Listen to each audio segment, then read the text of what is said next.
ನಿನಗೆ ಗೊತ್ತಿರೋದಷ್ಟೇ ಗೊತ್ತಿರದ್ದು ಇಲ್ಲ ಅಂತ ಭಾವಿಸಬೇಡ. ಇದು ಆಸ್ತಿಕ್ಯದ ಎರಡನೆಯ ಮುಖ. ನನಗೆ ಎಷ್ಟು ಗೊತ್ತದ ಅಷ್ಟೇ ಅದ ನೀ ಜಗತ್ತಿನಾಗ ಹೇಳಿ. ನನ್ನ ಮತಿಗೆ ಮಿತಿಯದ, ಮನುಷ್ಯನ ಮತಿಗೆ ಮಿತಿಯದ. ಎಲ್ಲವನ್ನ ಆಕಲನ ಮಾಡುವ ಸಾಮರ್ಥ್ಯ ಮನುಷ್ಯನ ಮತಿಗೆ ಇಲ್ಲ. ಸುಮ್ಮನೆ ಒಂದು ಸಣ್ಣ ಜ್ಯೋತಿ ಅಷ್ಟೆ. ಸಣ್ಣ ಜ್ಯೋತಿ. ಎಲ್ಲಿ ಸೂರ್ಯ, ಎಲ್ಲಿ ಒಂದು ಹಣತೆ ಹೇಳಿ. ಎಲ್ಲಿ ಸೂರ್ಯ, ಪ್ರಚಂಡ ಪ್ರಕಾಶದ ಸೂರ್ಯ ಎಲ್ಲೇ, ನಮ್ಮ ಹಣತೆಯಲ್ಲೇ. ಆದರೂ ಗೊತ್ತಿರಲಿ, ಸೂರ್ಯನ ಒಂದು ಭಾಗವೇ ಹಣತೆ. ಹಾಗೆ ಸಂತೋಷ ಪಡಬೇಕು. ಸೂರ್ಯನೇ ಇಲ್ಲ ಅನ್ನುವಂಗೆ ನನ್ನ ಪ್ರಕಾಶವೇ ಪ್ರಕಾಶ, ನನ್ನ ಜ್ಞಾನವೇ ಜ್ಞಾನ ಭಾವಿಸಬೇಡ. ಸಾವಿರಾರು ವರ್ಷಗಳಿಂದ ವಿಜ್ಞಾನಿಗಳು ಈ ಜಗತ್ತನ್ನು ತಿಳಿದುಕೋಬೇಕು ಅಂತ ಬಹಳ ಕಷ್ಟಪಡ್ತಾರೆ. ಬಹಳ ಸಾವಿರಾರು ಜನ ತಮ್ಮ ಇಡೀ ಜೀವನವನ್ನು ಅದಕ್ಕಾಗಿ ಮೀಸಲಾಗಿಟ್ಟವರು. ಏನೂ ಜಗತ್ತಿನ ಬಗ್ಗೆ ಯೋಚನೆ ಮಾಡಲಿಲ್ಲ, ತಮ್ಮ ಸುಖದ ಬಗ್ಗೆ ಯೋಚನೆ ಮಾಡಲಿಲ್ಲ. ಏನಿದು ವಿಶ್ವ?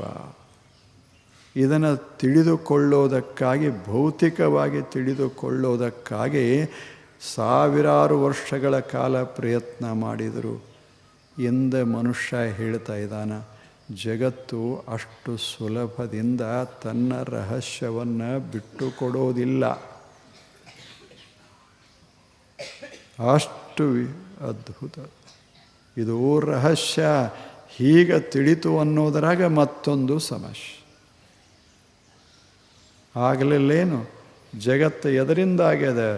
ಒಂದು ಅಣುವಿನಿಂದಾಗ್ಯದ ಅಂತ ಹೇಳಿದರು. ಮೊದಲ ಭಾರತೀಯರೇ ಹೇಳಿದರು.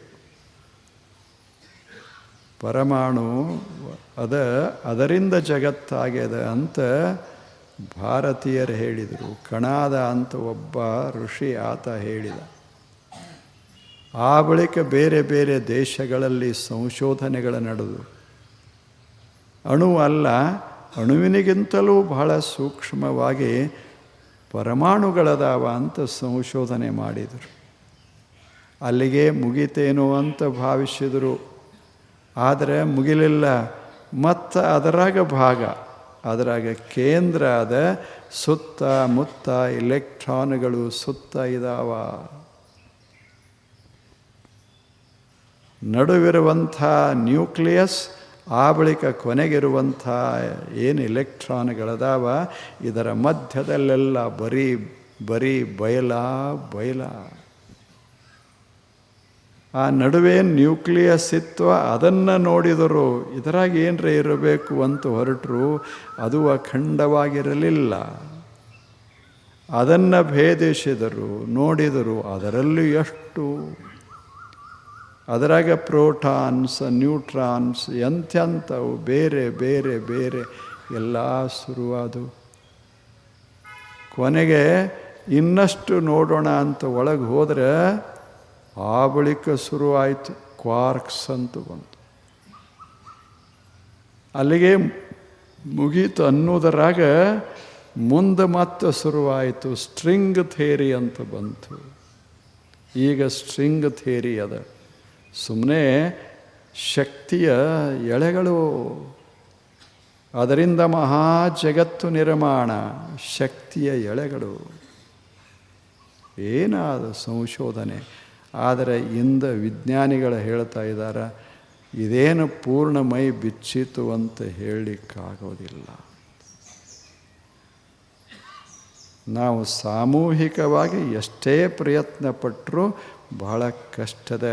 ಅದೇ ಒಲದ ನಮಗೆ ತೋರಬೇಕೇ ವಿನಃ, ಯಾಕೆಂದರೆ ಅದೇ ನಿರ್ಮಾಣ ಮಾಡಿದ್ದು ನಮ್ಮ ಮೆದುಳನ್ನು. ನಮಗೆ ನಾವು ತಿಳಿವಂತೆ, ಆಗ ನಾವು ತಿಳಿದುಕೊಳ್ಳೋದಕ್ಕಾಗಿ ಏನು ಬೇಕು ಸಲಕರಣೆಗಳು, ಅದನ್ನು ಮಾಡಿದ್ದೇ ವಿಶ್ವ. ಅದಕ್ಕೆ ಎಲ್ಲದಕ್ಕೂ ಅದು ಪರಿಮಿತಿಯನ್ನು ಹಾಕೋತ್ ನಿರ್ಮಾಣ ಮಾಡಿದೆ.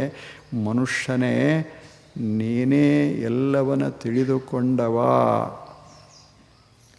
ನಿನಗೆ ಎಷ್ಟು ಗೊತ್ತದ ಅಷ್ಟೇ ಈ ಜಗತ್ತಿನಲ್ಲಿ ಇರೋದು ಅನ್ನಕ್ಕೆ ಹೋಗಬೇಡ. ಇಂಥ ಅದ್ಭುತವಾದ ವಿಶ್ವ, ಇದನ್ನು ಅಷ್ಟು ಸುಲಭ ಅರ್ಥ ಮಾಡಿಕೊಳ್ಳಲಿಕ್ಕಾಗೋದಿಲ್ಲ. ಇನ್ನೂ ನಾವು ಮನೆ ಬಿಟ್ಟಿಲ್ಲ, ಇನ್ನು ಹೊರಗೇನು ಜಗತ್ತು ಹೇಳಿ? ಎಷ್ಟು ವಿಸ್ತಾರದ ಹೇಳಿ. ನೀವು 1800 ಕೋಟಿ ವರ್ಷ ಅಲ್ಲಿಯ 1400 ಕೋಟಿ ವರ್ಷ ಅಲ್ಲಿದೊಂದು ಕಿರಣ, ದಂಡಿ ಕಿರಣ ಹೊರಟ್ರೆ ಇಲ್ಲಿಗೆ ಬಂದು ಮುಟ್ಟಾಕ 1800 ಕೋಟಿ ವರ್ಷ ಹಿಡಿತದ. ಮತ್ತದು ಹೆಂಗೆ ಚಲಿಸ್ತದೆ? 1 ಸೆಕೆಂದಿಗೆ 3 ಲಕ್ಷ ಕಿಲೋಮೀಟರ್ ಹೋಗ್ತದೆ. ಇಂಥದ್ದೊಂದು ಕಿರಣ ಹೊರಡ್ತು ಅಂದ್ರೆ 1400 ಕೋಟಿ ವರ್ಷಗಳು ಬೇಕಾಗ್ತವ ನಮಗೆ ಬರಬೇಕಾದ. ಮನುಷ್ಯನೇ ನಿಂದ್ಯಾವುದು ಫೂಟ ಇಂಚ ಹೇಳು? ನಿನ್ನ ವೇಗ ಎಷ್ಟು, ಅದರ ವೇಗ ಎಷ್ಟು? ನಿನ್ನ ವಿಸ್ತಾರ ಎಷ್ಟು, ಅದರ ವಿಸ್ತಾರ ಎಷ್ಟು? ಮನುಷ್ಯನೇ ಮನ್ನಿ ನೀನು ಕಣ್ಣ ತೆರೆದವ ಈ ಜಗತ್ತಿನೊಳಗೆ. ಎಷ್ಟು ವರ್ಷ ಆಗ್ಯದ ಮನುಷ್ಯ ಬಂದು? ಭಾಳ ವರ್ಷ ಆಗಿಲ್ಲ. ಅವು ಗಿಡಗಳದೆಲ್ಲ ಹೇಳ್ತಾವ, ಮೊನ್ನೆ ಬಂದಾನ, ಎಷ್ಟು ಉರ್ಯಾಕ ಹತ್ಯಾನ. ನಾವೆಲ್ಲ ಕೋಟ್ಯಾವಧಿ ವರ್ಷಗಳಿಂದ ಇಲ್ಲಿ ಇದ್ದವರು. ಸುಮಾರು 200 ಕೋಟಿ ವರ್ಷಗಳಿಂದ ನಾವು ಈ ಭೂಮಂಡಲದಲ್ಲಿ ಬದುಕೇವಿ.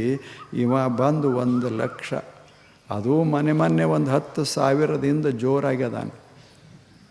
ಅದಕ್ಕಿಂತ ಮೊದಲೇನಿರಲಿಲ್ಲ. ಆದಿಮಾನವ ಸುಮ್ಮನೆ ಗವ್ಯಾಗ ಅಲ್ಲೇ ಇಲ್ಲಿದ್ದು ಒಂದು ಕಲ್ಲು ತಗೊಂಡು ಹೊಡೆದು ಏನರೇ ತಿಂದು ಉಂಡು ಇರೋ ಮನುಷ್ಯ.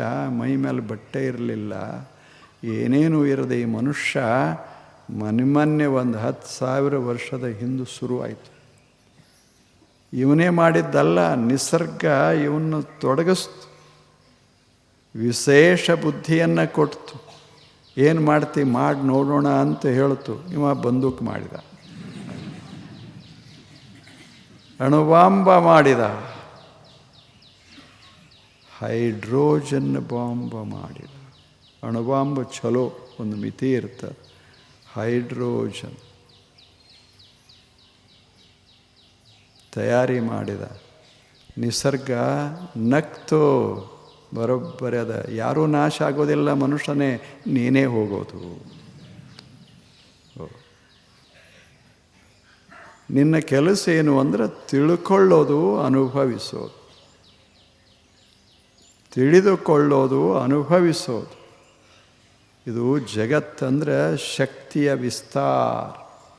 ಪ್ರಚಂಡವಾದ ಶಕ್ತಿ ಎಲ್ಲ ಕಡೆ ಹರಿತಾ ಇರ್ತದೆ. ವಿದ್ಯುತ್ ಶಕ್ತಿ ಅಂತೀರಿ, ಗುರುತ್ವಾಕರ್ಷಣಾ ಶಕ್ತಿ, ಎಲ್ಲವೂ ಹರಿದಾಡ್ತಾ ಇರ್ತಾವೆ ಈ ಜಗತ್ತಿನೊಳಗೆ. ಇಂಥಲ್ಲಿ ಮನುಷ್ಯನೇ ನೀನು ಬಂದಿರೋದು. ನಿನಗೆ ಎಲ್ಲ ತಿಳಿತು ಅಂತ ತಿಳ್ಕೋಬೇಡ. ನೀ ಯಾವಾಗಲೂ ಕಣ್ಣು ತೆರೆದು ಬದುಕು. ಪ್ರತಿ ಕ್ಷಣ ಜಗತ್ತು ನಿನ್ನ ಹೊಸ ಹೊಸ ರೂಪವನ್ನು ತೋರಿಸ್ತದೆ ನಿನಗೆ. ನೋಡು, ಕಲಿ, ನೋಡು, ಬದುಕು, ನೋಡು, ಅನುಭವಿಸು. ಇದು ಅನುಭವಿಸೋದಕ್ಕಾಗಿ ನಾವು ಬಂದವರು. ನೋಡಿ, ಕೇಳಿ, ಮಾಡಿ. ಇಂಥ ಅದ್ಭುತವಾದ ಜಗತ್ತ, ಇಲ್ಲಿ ಆಸ್ತಿಕತೆ ಇರಬೇಕು. ನನಗೆ ಕಾಣದೇ ಇದ್ದದ್ದು ಅದ,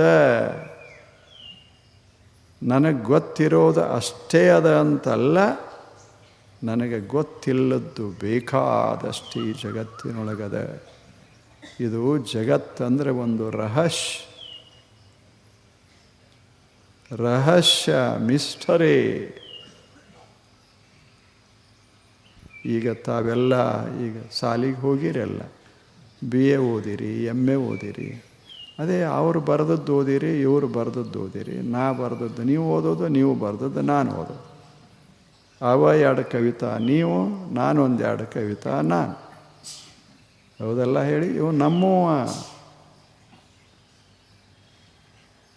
ಅಂಥದ್ದು ಏನಂಥ ಅದ್ಭುತವಾಗಿ ನಾವು ಬೆಳೆದೇವಿ ಹೇಳಿ. ಜಗತ್ತನ್ನು ತಿಳ್ಕೋಬೇಕು ಮನುಷ್ಯನೇ. ಜಗತ್ತನ್ನು ತಿಳಿದುಕೊಳ್ಳೋದು ಬಹಳ ಸುಂದರವಾದ ಜಗತ್ತಾಗಿದೆ. ಅದ್ಭುತವಾದ ವಿಸ್ತಾರವಾದ ಜಗತ್ತ.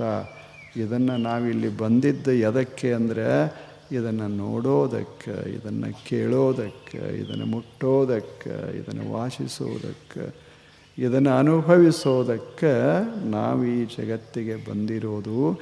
ಇದನ್ನು ತಲೆಯೊಳಗೆ ಹಾಕಿಕೋ. ಆಸ್ತಿಕ್ಯ ಆಸ್ತಿಕ್ಯ ಎಷ್ಟು ಚೆನ್ನಾಗಿಲ್ಲ. ಆಸ್ತಿಕ್ಯ ಇದು. ಇದನ್ನು ಮರಿಬೇಡ. ಆದ್ದರಿಂದ ನಿನ್ನ ಇತಿಮಿತಿಗಳನ್ನು ಅರ್ಥ ಮಾಡಿಕೊಂಡು ಬದುಕು. 4 ಜನ ಏನಾದರೂ ನಿನ್ನನ್ನು ಗೌರವಿಸಿದರೆ ಅವರು ಅವರೇ. ನೀವು 4 ಜನ ನನಗೇನರೇ ಕೊಡ್ತೀರಿ, ನಾ 4 ಜನ ಕಟ್ಕೊಂಡು ನಿಮಗೇನರೇ ಕೊಡ್ತೇನೆ. ವಿಶ್ವ ಅಲ್ಲ. ನಮಗೆ ಡಿಗ್ರಿ ಕೊಡಬೇಕಾದದ್ದು ಯಾವುದು ಅಂದರೆ ವಿಶ್ವ. ಚೆನ್ನಾಗಿ ಬದುಕಿದ ಈ ಮನುಷ್ಯ ಅಂತ ಅದು ಹೇಳಬೇಕು. ಹಾಗೆ ನಾವು ಬಾಳಬೇಕಲ್ಲ. ಅದಕ್ಕಾಗಿ ಸತ್ಯಂ ಶಿವಂ ಸುಂದರಂ ಅನುಭವಿಸು.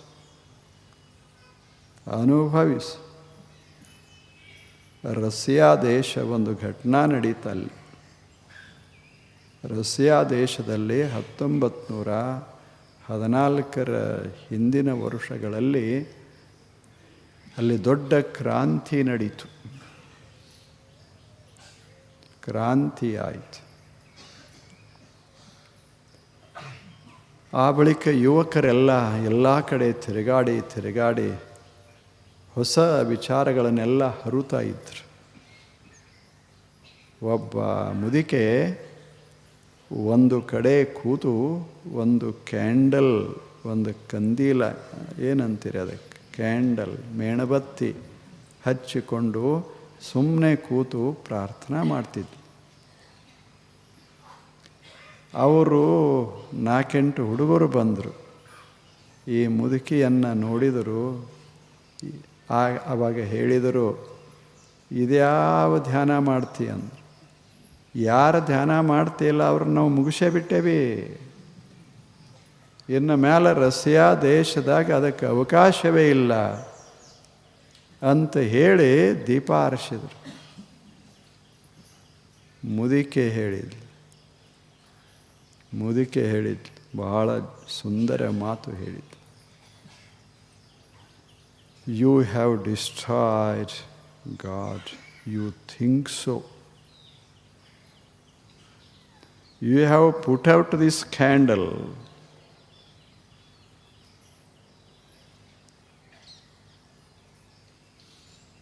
ಇದು ನೀವು ದೀಪವನ್ನು ಆರಿಸಿದ್ರಿ. Look into the sky. Millions of stars are twinkling. Can you destroy them? They testify to the existence of the divine. ಏನು ಆ ಮಾತು ಹೇಳಿ. ನೀವು ನನ್ನ ದೀಪ ಆರಿಸಿರಬಹುದು, ನಾ ಹಚ್ಚಿದ ದೀಪ. ದೇವರು ಇಲ್ಲ ಅಂತ ನೀವು ನಿರ್ಣಯ ಮಾಡಿರಬಹುದು. ನೋಡಿ ಅಲ್ಲಿ ಆಕಾಶದಲ್ಲಿ ಲಕ್ಷಾಂತರ ನಕ್ಷತ್ರಗಳು ಉಳಿತಾ ಇದಾವಲ್ಲ. ಲಕ್ಷಾಂತರ ನಕ್ಷತ್ರಗಳು ಕೋಟ್ಯಂತರ ವರ್ಷಗಳಿಂದ ಉರಿತಾ ಇದಾವ. ಅವುಗಳನ್ನು ನಾಶ ಮಾಡ್ತೀರಾ? ಅವುಗಳನ್ನೇನಾದರೂ ನಾಶ ಮಾಡ್ತೀರಾ? ಅವು ಏನು ಹೇಳ್ತಾ ಇದ್ದಾವ ಅಲ್ಲಿ ಉರಿತಾ ಇರೋದು? ನಮ್ಮನ್ನು ಹಚ್ಚಿದ ಒಂದು ದಿವ್ಯ ಶಕ್ತಿ ಜಗತ್ತಿನೊಳಗದ ಅಂತ ಅವು ಹೇಳಕತ್ಯಾವ. ನಾನು ಬಿಡಬಹುದು, ಆದರೆ ಅವು ಏನು ಮಾಡೋರು ನೀವು? ನನ್ನ ಮನೆ ನೀವು ಮುಚ್ಚಬಹುದು, ನನ್ನ ದೀಪ ಆರಿಸಬಹುದು, ಅವುಗಳನ್ನೇನು ಆರಿಸ್ತೀರಿ? ಎಷ್ಟು ಚೆನ್ನಾಗಿದೆ. ಅಷ್ಟೇ ಮನುಷ್ಯನೇ, ನೀನೇನರೇ ಹೇಳಿದ ಕೂಡಲೇ ಎಲ್ಲ ಜಗತ್ತು ಬದಲಾಗ್ತದೇನು? ಇಲ್ಲ ಅಂತ ಹೇಳಿದ್ರೆ ಇಲ್ಲ ಆಗೋದಿಲ್ಲ, ಅದ ಅಂತ ಹೇಳಿದರೆ ಅದ ಆಗೋದಿಲ್ಲ. ಇರೋದನ್ನು ನಾವು ಸಂಶೋಧಿಸಬೇಕೇ ವಿನಃ ನಮ್ಮ ತಲೆಯಾಗಿರುವಂತೆ ಜಗತ್ತನ್ನು ನಿರ್ಮಿಸಲಿಕ್ಕೆ ಆಗುವುದಿಲ್ಲ. ಅದು ಅಸಾಧ್ಯವಾದ. ನಾವು ಯಾರು? Very insignificant creatures, very insignificant. ಮಧ್ಯದಲ್ಲಿ ಪೇಡಂಭೂತಗಳಂಥ ಪ್ರಾಣಿಗಳು ಬಂದು, ಭಯಾನಕ ಪ್ರಾಣಿಗಳು. ಆನೆ ಏನೂ ಅಲ್ಲ ಅದರ ಮುಂದೆ. ಅದರ ಸಮೀಪದಲ್ಲಿ ಅದರ ಸಮೀಪ ಆನೆ ಹೋತು ಅಂದರೆ ಸುಮ್ಮನೆ ಒಂದಿಟ್ಟು ಅದಕ್ಕೆ ಕಾಲು ಹಚ್ಚಿದ್ರೆ ಆನೆ ಬೀಳ್ತಿತ್ತು. ಅಷ್ಟು ಬಲಾಢ್ಯ, 100 ಫೂಟ. ಇಂಥವು 16 ಕೋಟಿ ವರ್ಷ ಬದುಕಿದು, ಆದರೆ ಒಂದೂ ಇಲ್ಲ ಇಂದ ಒಂದು ಪ್ರಾಣಿ. ನಾವು ಬಂದಿದ್ದು 2 ಲಕ್ಷ ವರ್ಷ, 16 ಕೋಟಿ ವರ್ಷ ಬದುಕ್ಯಾವ. ನಮ್ಮದು ಈಗ ಹೆಂಗೆ ನಡೆದದಂದ್ರೆ 2 ಲಕ್ಷ ವರ್ಷದಾಗ ಈಗ ಯಾವಾಗ ಏನಾಗತ್ತೆ ಗೊತ್ತಿಲ್ಲ. ಇಲ್ಲೇನು ಜಗತ್ತಿನಲ್ಲಿ ಒಂದು ಗಡಿಯಾರ ಮಾಡ್ಯಾರ, ಜಗತ್ತಿನ ಶಾಂತಿಯ ಗಡಿಯಾರ ಮಾಡ್ಯಾರ. ಅದನ್ನು ಮೆಲ ತಿರುಗಿಸ್ತಾರೆ. 12ಕ್ಕೆ ಬಂತಂದ್ರೆ ಜಗತ್ತು ಮುಗೀತು ಅಂತ. ಅದಕ್ಕೆ ಈಗೊಂದು ಸ್ವಲ್ಪ ಇನ್ನೂ ಹಿಂದಿಟ್ಟಾರ, 11:15 ಇಟ್ಟಾರ. ಹೇಳಿ, ಎಲ್ಲಿ ಜಗತ್ತ, ಎಲ್ಲಿ ನಾವು? ಎಂಥ ಅದ್ಭುತ! ಇದನ್ನೆಲ್ಲ ಅರ್ಥ ಮಾಡಿಕೊಂಡು ಬದುಕು ಮನುಷ್ಯನೇ. ಅಸ್ತಿ ಇತಿ ಭಾವನಾ, ಅದೇ ನೀತಿ. ಅದರಿಂದ ಅಹಂತೆ ಕಡಿಮೆಯಾಗ್ತದೆ, ಅದರಿಂದ ಭಾವ ವಿಶಾಲವಾಗ್ತದೆ. ನೀನು ಮಾಡಿದ್ದು ಇವೆಲ್ಲ ಏನನ್ನು ಮನುಷ್ಯ ಮಾಡ್ತಾ ಇದ್ದಾನ? ಅವ ಮನುಷ್ಯ ಅಂದು. ವಿಶ್ವ ಎಂಥದ್ದು ಹೇಳಿ. ಏನು ದ್ರಾಕ್ಷಿ ಮಾಡ್ತು ವಿಶ್ವ? ಯಾರು ಮಾಡ್ಯಾರ? ದ್ರಾಕ್ಷಿ ಯಾರು ಮಾಡ್ಯಾರ? ವಿಶ್ವ ಅದ್ಭುತ ದ್ರಾಕ್ಷಿ ಮಾಡ್ತು, ಮನುಷ್ಯ ದ್ರಾಕ್ಷಾಸವ ಮಾಡಿದ. ದ್ರಾಕ್ಷಾಸವ ಅಂದರೆ ಸೂಕ್ಷ್ಮ, ಅದು ಸಂಸ್ಕೃತದಾಗ. ಅದರ ಅರ್ಥ ಗೊತ್ತಾಯ್ತಲ್ಲ, ವೈನ್. ದ್ರಾಕ್ಷಾಸವ ಏನೆಲ್ಲ ಬಲ್ಲವರೆಲ್ಲ ಕೂತ್ಕೊಂಡು ಟೇಬಲ್ ಮ್ಯಾಗಿಟ್ಟು ರಾತ್ರಿ ಮಂದವಾದ ಬೆಳಕ, ಸುತ್ತಮುತ್ತ ಪಂಚತಾರ ಹೋಟೆಲ್.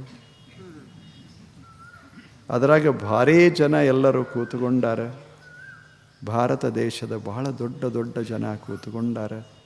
ನಡುವ ಹೂವಿಲ್ಲ, ನಡುವ ದ್ರಾಕ್ಷಿಯ ಗೊಂಚಲಿಲ್ಲ, ನಡುವ ಏನದ?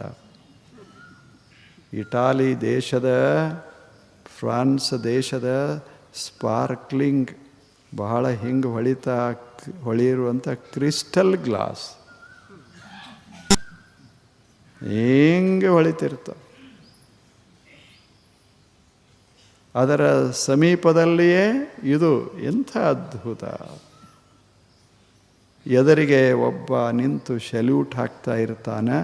ಇವರೆಲ್ಲ ಮಹಾನುಭಾವರು ನಡುವ ಇಟ್ಟುಕೊಂಡು ಕೂತಿರ್ತಾರೆ. ನಾವೇ ಅಂತ ಇವರು ಹೇಳ್ತಾರೆ, ಅದು ಇಲ್ಲ, ಇದು ಇಲ್ಲ, ಅದು ಇಲ್ಲ, ಇದು ಇಲ್ಲ. ಇವ್ರದ್ದು ದ್ರಾಕ್ಷಿನೇ ಮರ್ತಾರೆ, ಒಕ್ಕಲಿಗನ್ನೇ ಮರ್ತಾರೆ.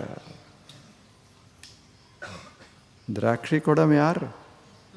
ಏನು ದ್ರಾಕ್ಷಿ ಫ್ಯಾಕ್ಟ್ರಿಯಾಗಿಂದ ಬರ್ತಾವೇನು? ಮಣ್ಣಾಗಿಂದ ತೆಗಿತಾನೆ ಒಕ್ಕಲಿಗ, ಅದೇ ಪವಾಡ.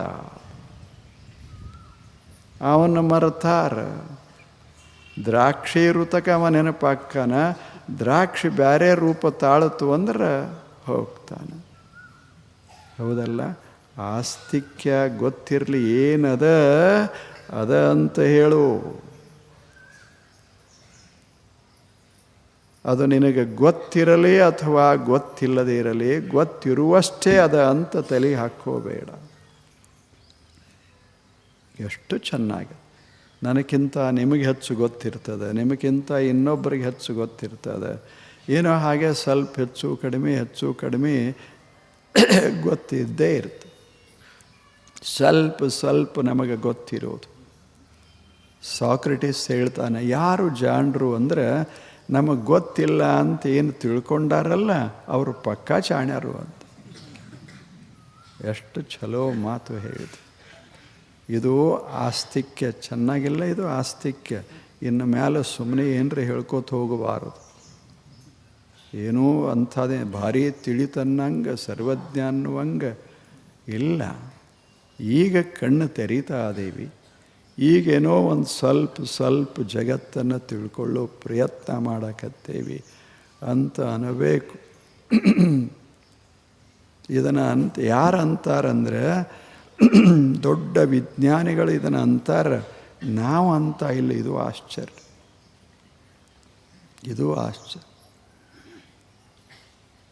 ಬಹಳ ಸ್ವಲ್ಪ ನಮಗೆ ಗೊತ್ತಿದೆ ಅಂತ ಹೇಳೋರು ವಿಜ್ಞಾನಿಗಳು. ನಮಗೆಲ್ಲ ಗೊತ್ತಿದೆ ಹೇಳೋರು ನಾವು. ಹೇಗದ? ಎಷ್ಟು ತಿಳಿದವರು ಸುಮ್ಮನೆ ಅದಾರ, ತಿಳಿಲಾರ್ದವ್ರದ್ದು ಗದ್ದಲ ಭಾಳ ಈ ಜಗತ್ತಿನಾಗ. ನನಗೆ ಗೊತ್ತಿಲ್ಲೇನು ಅಂತೇವೆ. ಏನು ಗೊತ್ತದ? ಏನೂ ಗೊತ್ತಿಲ್ಲ. ಏನೋ ಸ್ವಲ್ಪ ಏನು ಗೊತ್ತದ? ಒಳಗೆ ಏನೇನಾಗ್ಯದ ಏನು ಗೊತ್ತದ? ನಾವು ಕುಡಿತೇವೆ ಚಹಾ, ಒಳಗೆ ಎಲ್ಲೆಲ್ಲಿ ಹೊಂಟದ, ಏನೇನು ಮಾಡಕತ್ತದ ಯಾರಿಗಾರ ಗೊತ್ತಾಗ್ಯದ? ಒಳಗಿಂದೇ ಗೊತ್ತಿಲ್ಲ, ಇನ್ನು ಹೊರಗಿಂದ ಏನು ಗೊತ್ತಾಗೋದಲ್ಲ. ಹೇಳಿ, ಎಲ್ಲಿ ಗೊತ್ತ? ಅದಕ್ಕೆ ಆಸ್ತಿಕ್ಯದಲ್ಲಿ ಅದರ ಅರ್ಥ ಏನು ಅಂದರೆ, ನಮ್ಮ ಬುದ್ಧಿಗೆ ಒಂದು ಮಿತಿ ಅದ. ಆ ಬುದ್ಧಿಯಿಂದ ತಿಳಿದದ್ದಷ್ಟೇ ಸತ್ಯ ಅಂತನ್ನೋದನ್ನು ಮನುಷ್ಯನೇ ತಲೆಗೆ ಹಾಕ್ಕೊಳ್ಳಿಕ್ಕೆ ಹೋಗಬೇಡ. ಹಂಗೆ ಈ ಜಗತ್ತಿನಲ್ಲಿ ಬದುಕು, ನಿನಗೆ ಸತ್ಯ ದರ್ಶನವಾಗ್ತದೆ.